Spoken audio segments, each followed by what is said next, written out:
आज के वीडियो की इस कड़ी में आप सभी बीएड प्रशिक्षुओं का हार्दिक अभिनंदन है। पेपर 2 के यूनिट 3 के अंतर्गत हम पहले के वीडियो में बात कर चुके हैं ब्रिटिश भारत में शिक्षा नीति की पृष्ठभूमि विषय पर, और इस विषय के अंतर्गत आने वाली महत्वपूर्ण बिंदुओं पर हम बृहत रूप से चर्चाएं प्रस्तुत किए हैं।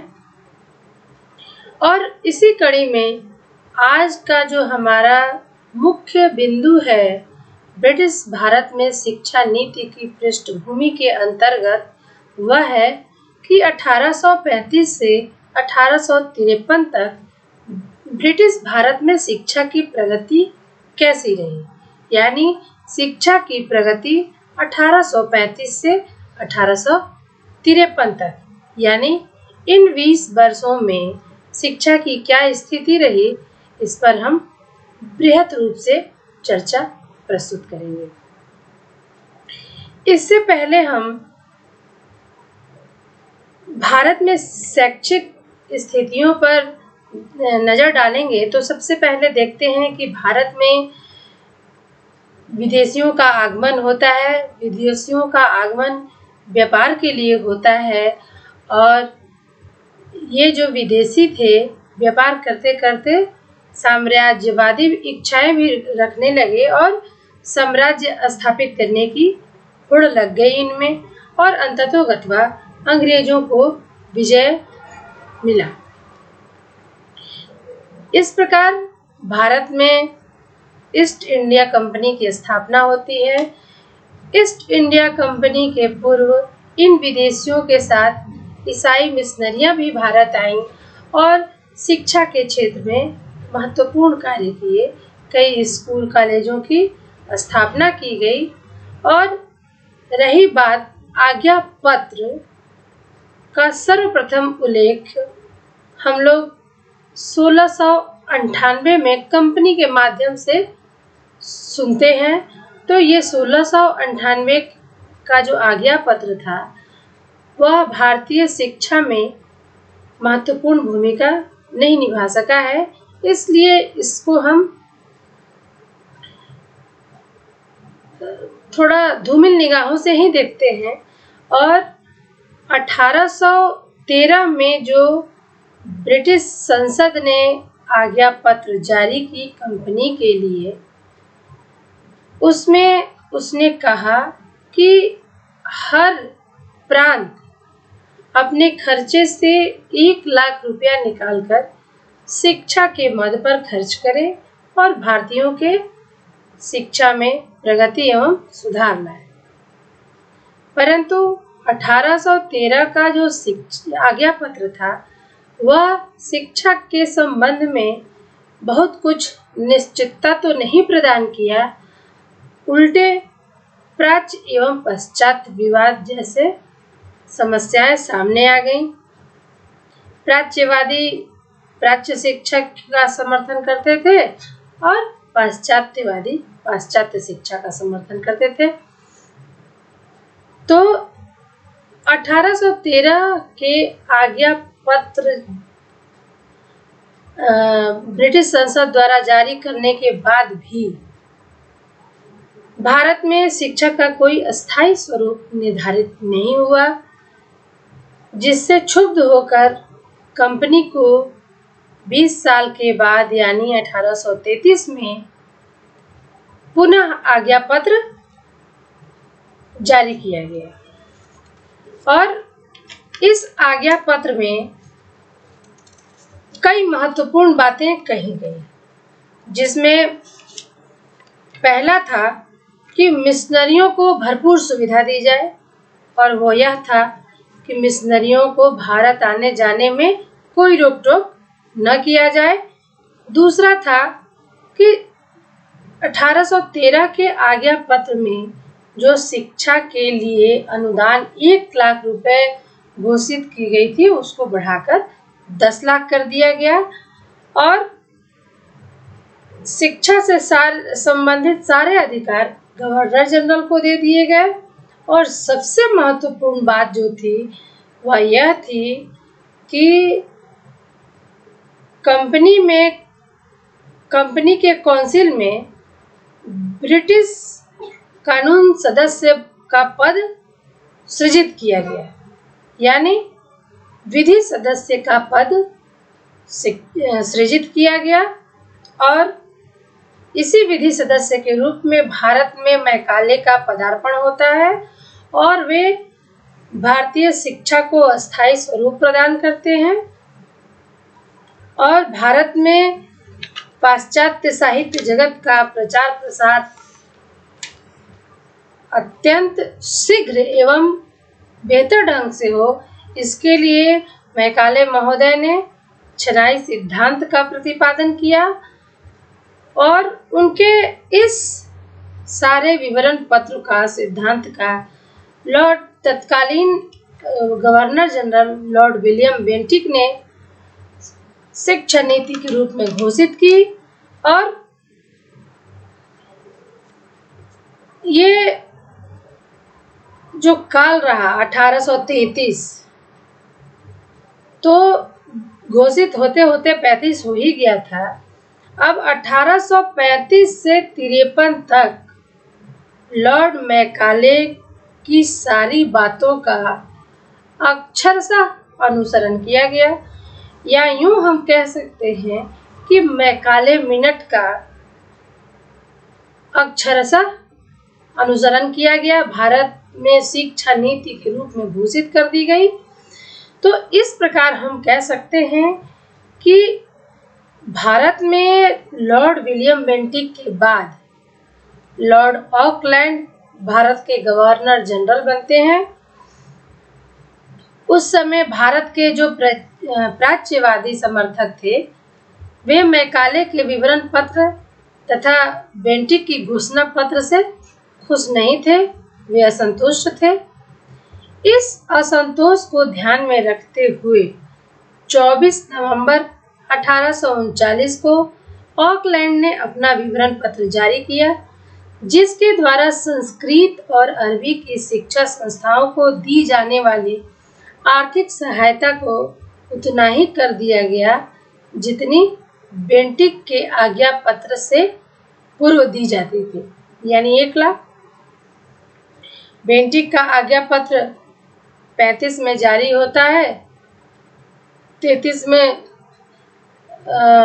आज्ञा पत्र ब्रिटिश संसद का जारी होता है और शिक्षा नीति के रूप में मैकाले मिनट को 1835 में घोषित करते हैं बेंटिक महोदय।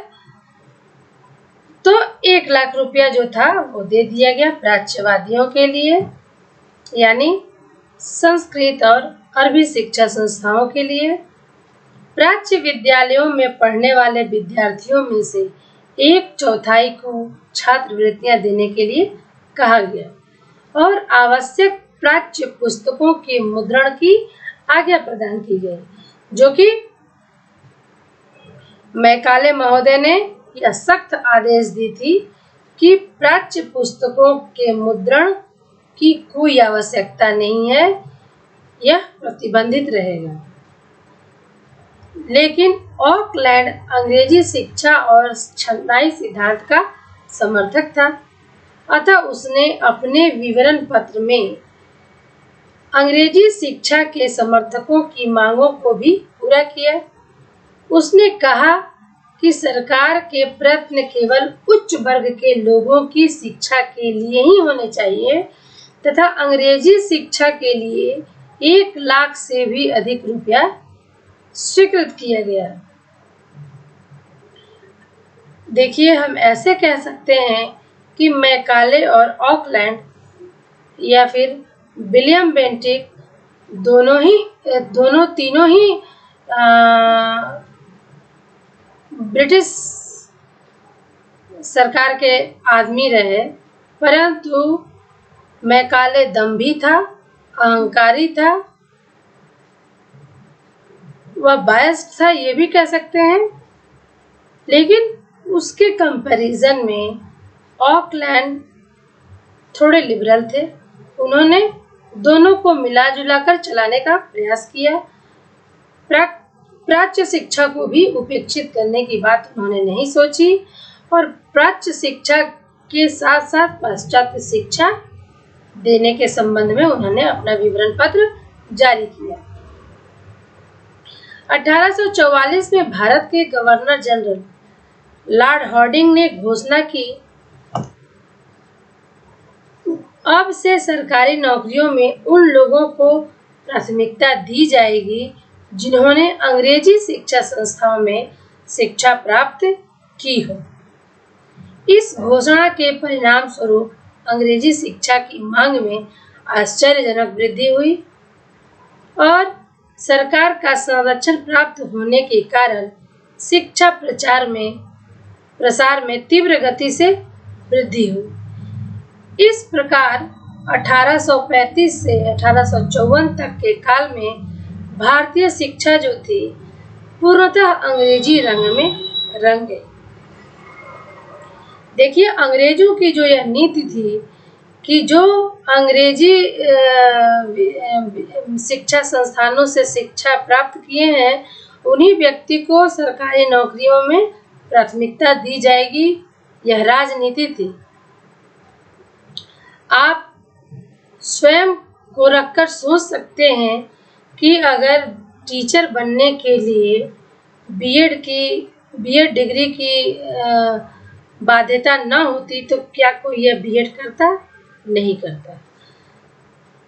इसलिए अंग्रेजी शिक्षा को बढ़ावा देने के लिए अंग्रेजों ने यह लागू कर दिया कि लॉर्ड हार्डिंग जो था बहुत उच्च कोटि का राजनीतिज्ञ था और वह सोच समझकर अंग्रेजी शिक्षा को बढ़ावा देने के लिए ऐसा घोषणा किया ताकि भारतीय लोग अंग्रेजी पढ़ने के लिए आपस में प्रतिस्पर्धा करें, मांग बढ़े, डिमांड बढ़े। और ऐसा करते करते 1835 से 1854 के बीच में भारत के लोग अंग्रेजी शिक्षा में रंग गए, अंग्रेजी सभ्यता संस्कृति के दीवाने हो गए। और वैसे भी हम भारतीयों में थोड़ा दूसरों की नकल करने की आदत जबरदस्त है। अपनी चीज को छोड़कर दूसरे चीजों में इंटरेस्ट दिखाते हैं। दूसरे चीजों में इंटरेस्ट दिखाना बहुत ही अच्छी बात है, परंतु ओल्ड इज गोल्ड, अपनी चीजों को नहीं छोड़ना चाहिए। यद्यपि देश की जनसंख्या की विशालता को देखते हुए शिक्षा की प्रगति इस काल में संतोषजनक नहीं रही, लेकिन इस काल की समाप्ति तक शिक्षा विषयक कुछ निश्चित सिद्धांत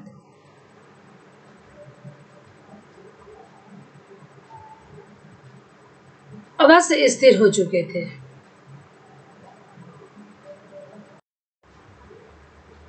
जैसे सरकार को जनता की शिक्षा का उत्तरदायित्व स्वीकार करना पड़ा, शिक्षा निरीक्षण की व्यवस्था हुई, शिक्षा छनाई सिद्धांत को स्वीकार किया गया, प्राच्य शिक्षा तथा मातृभाषाओं की अवहेलना हुई, पाश्चात्य ज्ञान विज्ञान और अंग्रेजी भाषा का प्रचार हुआ और व्यक्तिगत प्रयासों को प्रोत्साहन मिला। इस काल की समाप्ति तक सरकार ने यह स्पष्ट रूप से समझ लिया था कि भारत में शिक्षा के प्रश्न को अधिक समय तक टाला नहीं जा सकता और उसके लिए व्यापक और सुव्यवस्थित योजना की महती आवश्यकता है। इसी बीच विलियम एडम्स महोदय का भारत में आगमन होता है और इन्होंने भी भारतीय शिक्षा से संबंधित 1835 से लेकर 1838 तक इन्होंने 3 प्रतिवेदन जारी किए, जिसको हम बारी बारी से बताएंगे। और सबसे पहले हम जाने कि ये एडम महोदय थे कौन? तो ये एडम्स महोदय न ब्रिटिश संसद के कोई मेंबर थे, न गवर्नर जनरल थे, न वायसराय थे। यानी एडम्स महोदय एक ब्रिटिश, या कह सकते हैं कि धर्म प्रचारक के रूप में भारत में आए थे। यह मिशनरी से जुड़े हुए व्यक्ति थे। यहाँ आकर उन्होंने संस्कृत तथा बंगाली भाषाओं का विस्तृत अध्ययन किया।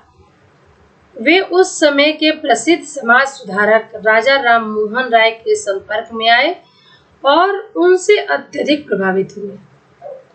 उनके मन में भारतीय शिक्षा के प्रति रुचि उत्पन्न हो गई। भारतीय शिक्षा के प्रति उनकी रुचि को देखकर तत्कालीन governor general Lord William Bentinck ने बंगाल में देसी शिक्षा व्यवस्था की जांच करने हेतु उनकी नियुक्ति की। विलियम एडम एक सच्चे व्यक्ति थे। वे भारत की संस्कृति से काफी प्रभावित थे और भारत में शिक्षा प्रसार के द्वारा देश का कल्याण चाहते थे। उन्होंने अपनी जांच के आधार पर सन 1835 से सन 1838 तक 3 प्रतिवेदन सरकार के समक्ष प्रस्तुत किए। हम उनके एक-एक प्रतिवेदनों पर विस्तृत चर्चा प्रस्तुत करेंगे। तो आइए हम उनके प्रथम प्रतिवेदन जो 1835 में जारी किए थे उस पर चर्चा करेंगे। तो विलियम एडम का प्रथम प्रतिवेदन संक्षिप्त है और इसमें शिक्षा संबंधी आंकड़े दिए गए हैं। इस प्रतिवेदन के अनुसार उस समय प्रांत की जनसंख्या लगभग 4 करोड़ थी। प्रत्येक गांव में एक विद्यालय था और इनकी संख्या लगभग 1 लाख थी। इस प्रकार प्रति 400 व्यक्तियों पर एक विद्यालय था। एडम्स के इन आंकड़ों की पुष्टि करते हुए A.N. बसु महोदय ने कहा कि प्राथमिक शिक्षा जन साधारण के लिए थी। यह एक ऐसा विशाल आयोजन था जिसमें असंख्य प्रचलित विद्यालय देश भर में फैले हुए थे। प्रायः प्रत्येक गांव में अपना एक विद्यालय था। कहा जाता है कि सन 1835 के आसपास अकेले बंगाल में इस प्रकार के 1 लाख विद्यालय थे। वस्तुतः एडम के प्रतिवेदन में दिए गए आंकड़ों के संबंध में काफी मतभेद है और रही बात मतभेद की, तो आंकड़ों को लेकर खामखा हो ही जाता है मतभेद।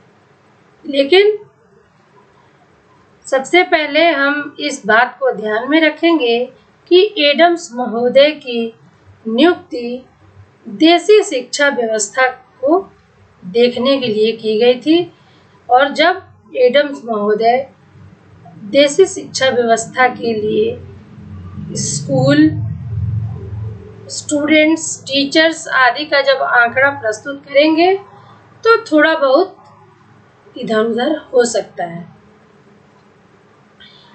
प्रत्येक गांव में अपना एक विद्यालय था।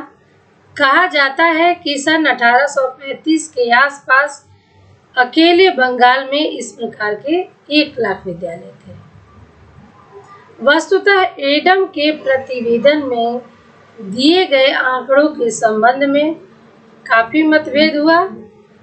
जहां वार्ड, परांजपे और पारुलेकर आदि ने इन आंकड़ों को असत्य बताया, वहीं सर फिलिप हर्टंग आदि ने इन आंकड़ों को कहा कि ये बढ़ा चढ़ाकर दिया गया है।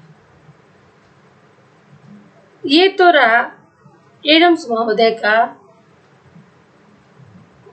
प्रतिवेदन 1835 वाला पहला प्रतिवेदन। अब आइए हम आते हैं विलियम एडम का द्वितीय प्रतिवेदन 1836 में जारी होता है। William Adams second report 1836।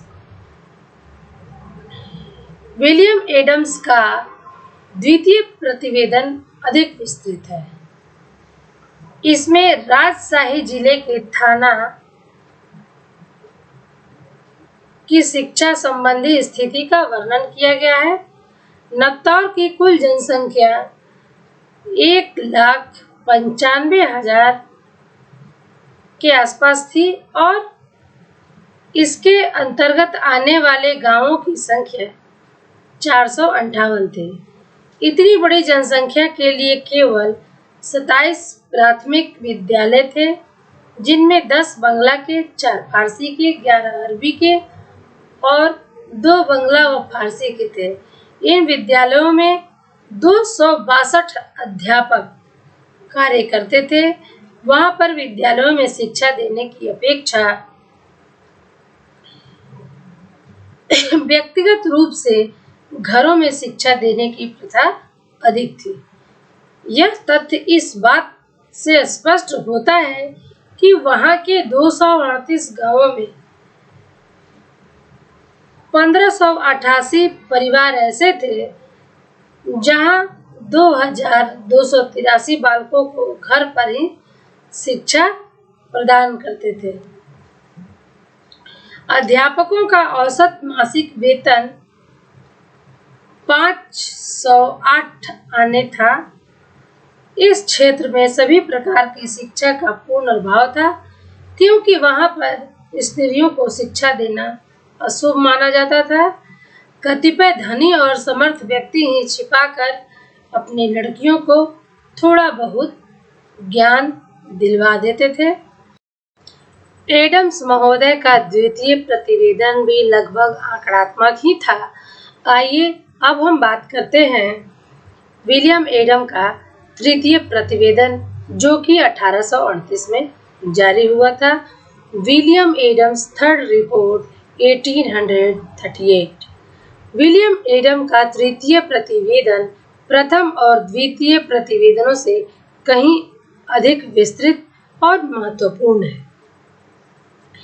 इस प्रतिवेदन में बंगाल के 5 जिलों मुर्शिदाबाद, वर्धमान, वीरभूमि, दक्षिणी बिहार और तिरहुत के शिक्षा संबंधी आंकड़े दिए गए थे। इन 5 जिलों में 2567 विद्यालय थे, जिनमें 30,915 बालक शिक्षा प्राप्त करते थे।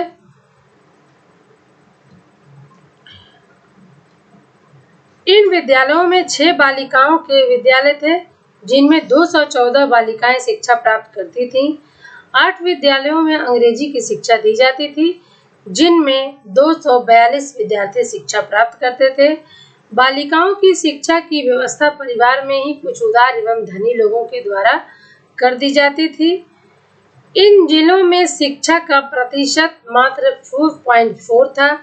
इन विद्यालयों में सामान्यतः हिंदू विद्यार्थी बांग्ला, हिंदी और संस्कृत तथा मुसलमान विद्यार्थी फारसी और अरबी का अध्ययन करते थे। एडम्स के इस प्रतिवेदन में कहा गया कि उन विद्यालयों के पास आमदनी के निश्चित साधन नहीं थे। जो कुछ धनराशि इनको जमींदारों, तालुकदारों से प्राप्त होती थी, उसी से विद्यालय चलते थे। कुछ धनवान व्यक्ति अपने घरों पर ही विद्यालय खुलवा देते थे। एडम्स ने भारत के प्रचलित देसी विद्यालयों को अत्यंत उपयोगी बताया और कहा कि शिक्षा के विकास की सभी योजनाएं जिन्हें सफल व स्थायी बनाना है, इन्हीं देसी विद्यालयों पर आधारित होनी चाहिए, जो कि दीर्घ काल से चले आ रहे हैं, लोगों के विचारों के अनुरूप हैं तथा उनमें सम्मान व श्रद्धा का संचार करते हैं। एडम्स बहुत ही बुद्धिजीवी व्यक्ति थे। वे समझते हैं कि भारत में शिक्षा का विकास करना है तो इन देसी विद्यालयों को न मरने दिया जाए इनके उत्थान पर निरंतर प्रयास जारी रहे। अगर भारत में किसी भी शिक्षा के किसी भी विकास की योजना को फलीभूत करना है तब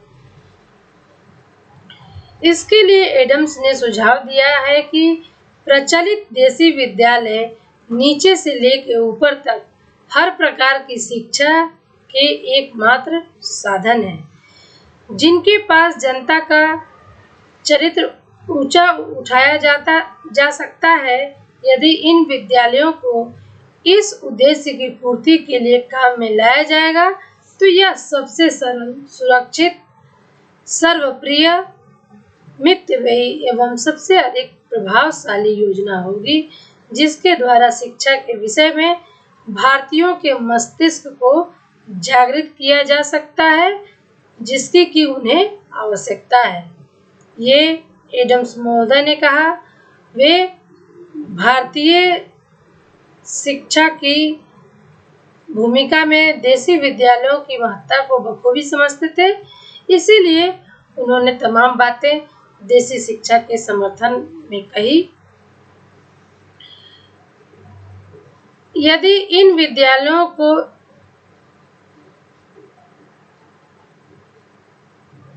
अंग्रेजी सरकार के द्वारा योगदान प्रदान किया जाए तो ये देसी विद्यालय भारतीयों के विकास में अहम भूमिका निभा सकते हैं।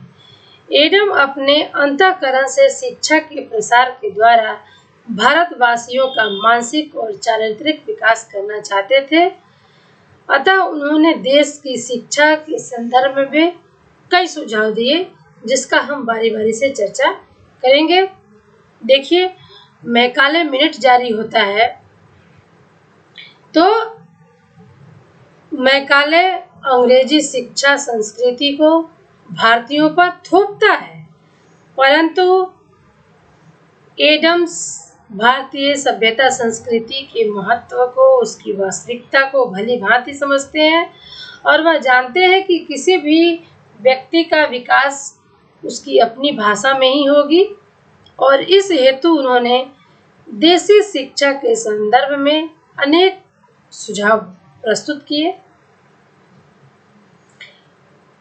पहला था, शिक्षा की उचित व्यवस्था के लिए क्षेत्रीय भाषाओं को प्राथमिकता प्रदान की जाए।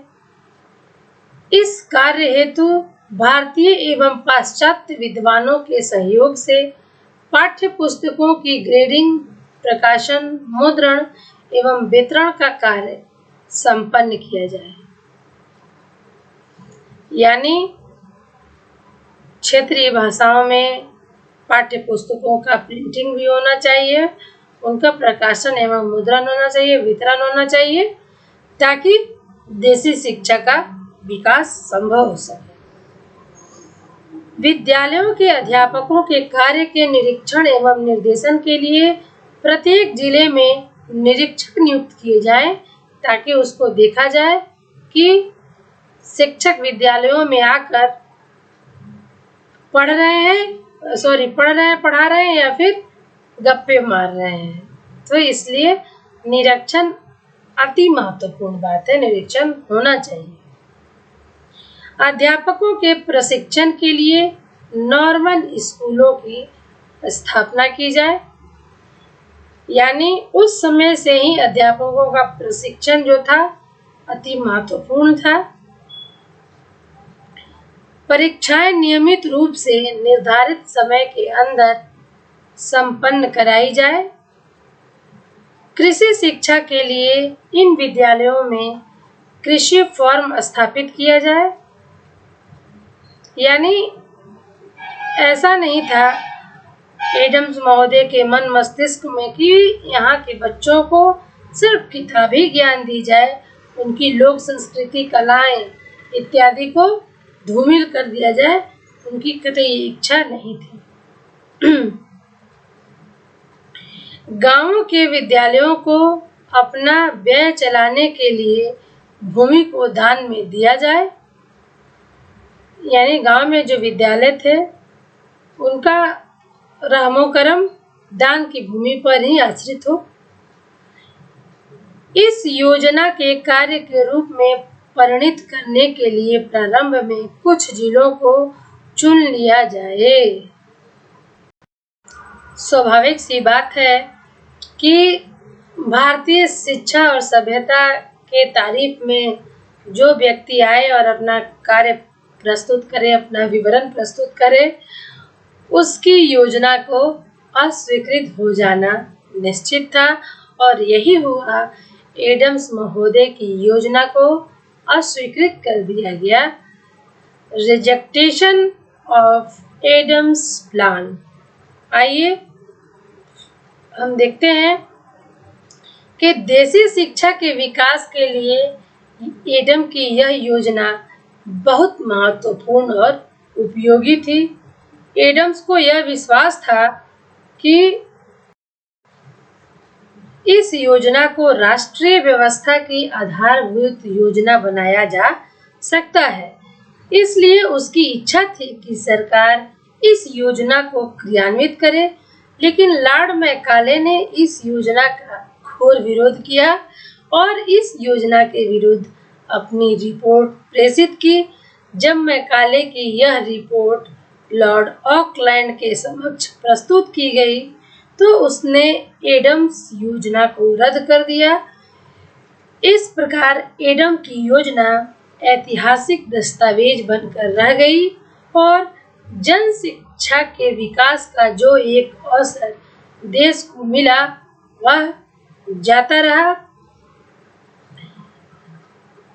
परीक्षाओं में कई बार एडम्स रिपोर्ट से संबंधित प्रश्न पूछता है, तो मैं आपको यह बता दूं कि एडम्स रिपोर्ट की जो सबसे प्रमुख विशेषता थी वह यह थी कि देसी शिक्षा को बढ़ावा देना चाहते थे और एडम्स महोदय क्षेत्रीय भाषाओं को प्राथमिकताएं प्रदान की और इसके लिए वे पाठ्य पुस्तकों की ग्रेडिंग, प्रकाशन, मुद्रण एवं वितरण के लिए भी कार्य संपन्न किए, परंतु एडम्स की रिपोर्ट को स्वीकारा नहीं गया। उसे इस प्रकार एडम्स महोदय की योजना को भी अस्वीकृत कर दिया गया। हम यूं बात करें तो भारत में आधुनिक शिक्षा का बीजारोपण 1813 ईस्वी में जो चार्टर एक्ट बना था उसी से हुआ। प्रत्येक वर्ष यानी प्रत्येक 20 वर्ष के बाद कंपनी के आज्ञा पत्र का ब्रिटिश पार्लियामेंट के द्वारा संशोधन होता था, नवीनीकरण होता था। वर्ष 1833 के पश्चात पुनः 20 वर्षों के उपरांत कंपनी के आज्ञा पत्र का नवीनीकरण का अवसर आया। इस समय भारतीय शिक्षा में उठ रहे विवादों के कारण ब्रिटिश संसद को यह अनुभव हो गया कि अब भारतीयों की शिक्षा की अवहेलना नहीं की जा सकती है। अपने मिशनरी के अतिरिक्त अन्य देशों के मिशनरियों ने भारत में अंग्रेजी शिक्षा हेतु मिशन स्कूल तथा कॉलेजों की स्थापना की। वर्ष 1853 के अंत तक भारत में अंग्रेजी शिक्षा का आधिपत्य स्थापित हो गया।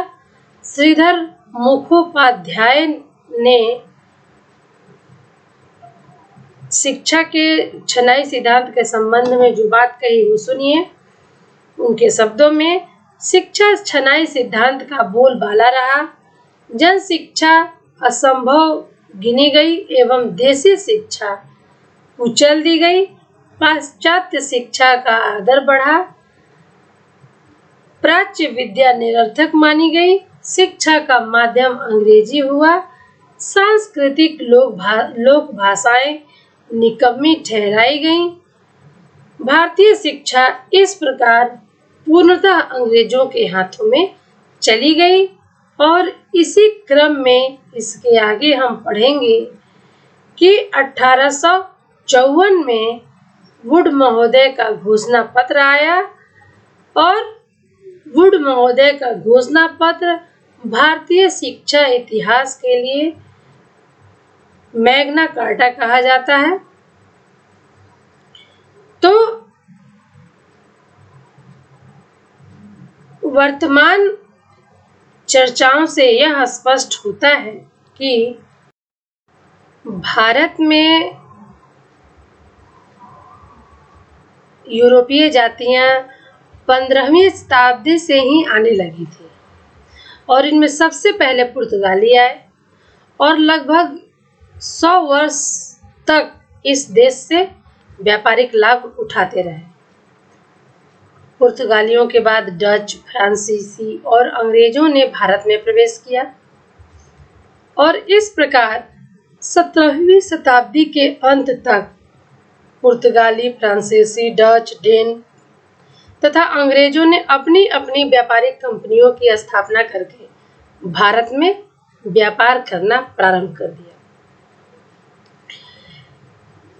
यानी हम कह सकते हैं कि जितने भी यूरोपीय जातियां भारत में आईं और ये विदेशी जातियां भारत में आकर न सिर्फ व्यापारिक लाभ लिया बल्कि यहाँ की तत्कालीन राजनीति का लाभ उठाकर ये भारत में अपना साम्राज्य भी स्थापित करने के लिए एक दूसरे से तनाव लेने लगे, टक्कर लेने लगे और इस प्रतिस्पर्धा में, इस होड़ में अंग्रेज विजयी हो गए और ये अंग्रेज जो है निश्चित तौर पर ब्रेनी थे। इनके पास दिमाग, स्वस्थ दिमाग था और कुटिल दिमाग भी था, जिसके माध्यम से ये भारत में अपना वर्चस्व कायम किए और भारतीयों को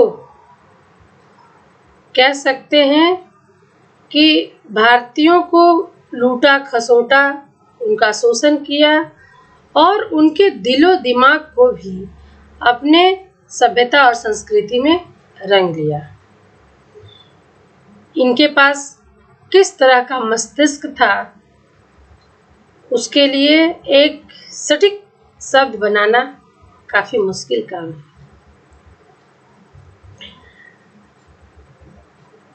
अब इन्हीं व्यापारियों के साथ साथ भारत में मिशनरियां भी आना प्रारंभ कर दी और ये मिशनरियां जो थीं, ठीक है, शिक्षा से संबंधित भारत में कार्य की हैं, लेकिन इनका एकमात्र उद्देश्य था धर्म का प्रचार करना और ये धर्म प्रचार करने के उद्देश्य से ही भारत में शिक्षा से संबंधित कार्यों को बखूबी किया, भलीभांति किया और ये जो अंग्रेज मिशनरियां थीं, जो भारत में अंग्रेजों की ईस्ट इंडिया कंपनी स्थापित थी, वो उसी के निर्देशन में काम किया करती थी और ये आगे चलकर ईस्ट इंडिया कंपनी जो थी वह स्वयं शिक्षा से संबंधित कार्यों में हस्तक्षेप करने लगी और भारत में ईस्ट इंडिया कंपनी के प्रारंभिक कार्य भी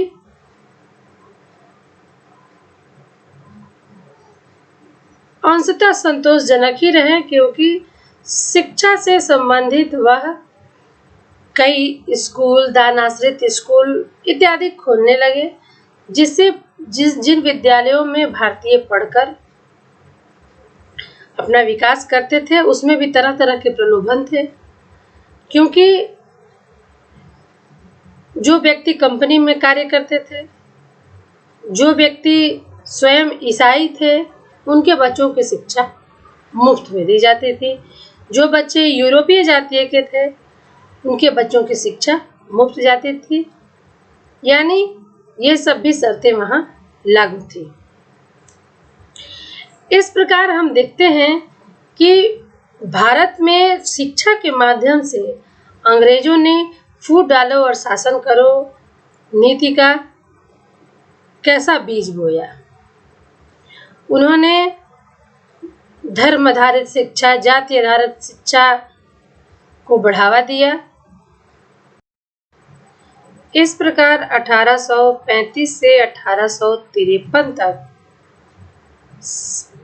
संपूर्ण भारतीय पूर्णतः अंग्रेजी शिक्षा में रंग गए। इस प्रकार हम यह कह सकते हैं कि भारत में इतनी जनसंख्या थी कि इसको देखते हुए अगर शिक्षा की प्रगति की बात किया जाए तो वह बहुत संतुष्टिजनक नहीं थी।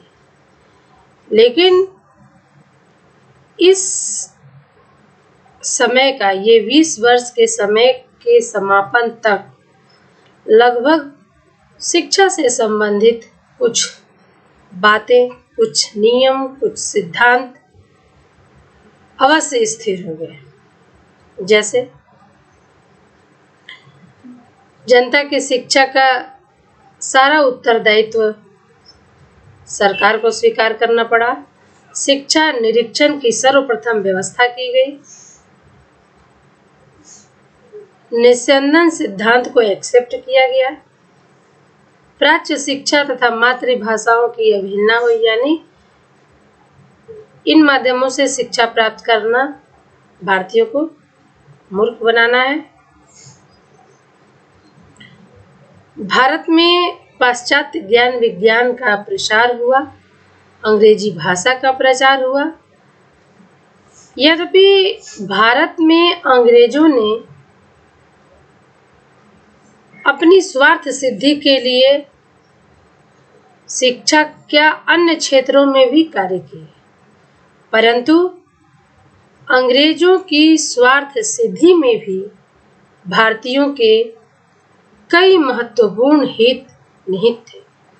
जैसे शिक्षा के क्षेत्र में अंग्रेजों ने जो भारत को दिया उसको नकारा नहीं जा सकता है। सबसे पहले शिक्षा को राष्ट्रीय नीति के रूप में घोषित करना अंग्रेजों का ही कार्य था और भारत में शिक्षा का प्रसार और एक निश्चित रूपरेखा प्रदान करना ये अंग्रेजों का ही दिया हुआ है। तो हम ये कह सकते हैं राजा राम मोहन राय जो भारतीय विचारक थे, वे पाश्चात्य शिक्षा के पक्षधर थे। वह इसलिए चाहते थे कि भारत में पाश्चात्य शिक्षा का सूत्रपात हो, जिससे भारतीय यूरोपीय ज्ञान विज्ञान को जाने, समझे, अध्ययन करें। किसी महान विचारक ने कहा है कि अगर भारत में यूरोपीय ज्ञान विज्ञान का प्रसार न हुआ होता तो शायद ही भारतीयों में स्वतंत्रता प्राप्ति की चेतना जागृत होती। यह बात बिल्कुल ही सही है, क्योंकि उन्होंने संपूर्ण विश्व के ऐतिहासिक